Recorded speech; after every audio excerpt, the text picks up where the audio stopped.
Hey, this is Misty here, and I'm going to make y'all some granola today.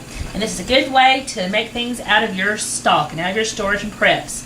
And I just make a simple, basic granola. I use an old-fashioned whole grain oats, and I use about a half a box of them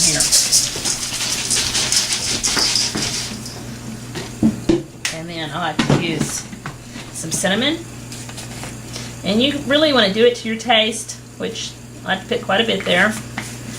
I personally like to use a little bit of nutmeg in it. You don't want to use too much because it's strong. I'm going to mix up my little seasonings there. A little bit of coconut. And you can toast your coconut or not. I don't like to use too much because if you're not careful with it, it can be overpowering. And you're trying to chew coconut a lot. Go next to there. Okay, just kind of mix that up together. And then I like to use graham crackers. These are half a pack of them. Get that open.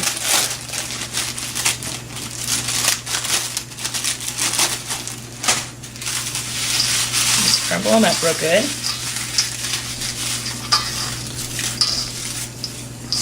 Mix those up some. And then I like to use brown sugar. I use about a cup of brown sugar, which this is a third, so I'm going to use 3 of these. And you can adjust your sugar to your taste, how you like it. If you don't like it too sweet, then don't add too much. Mix this up good. Get all your dry ingredients mixed up. And use a bowl big enough to stir it in. My bowl's almost not big enough, but it works.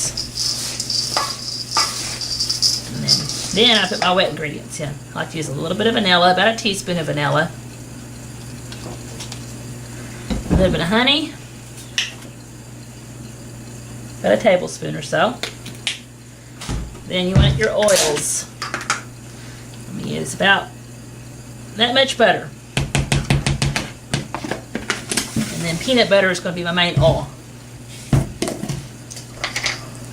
And I use quite a bit of peanut butter. I got a big jar. And I'll use close to half of it or more. Just depends on how wet or dry you like your granola. And a lot of people will take their granola and they will put it in the oven on a low heat and they'll toast it.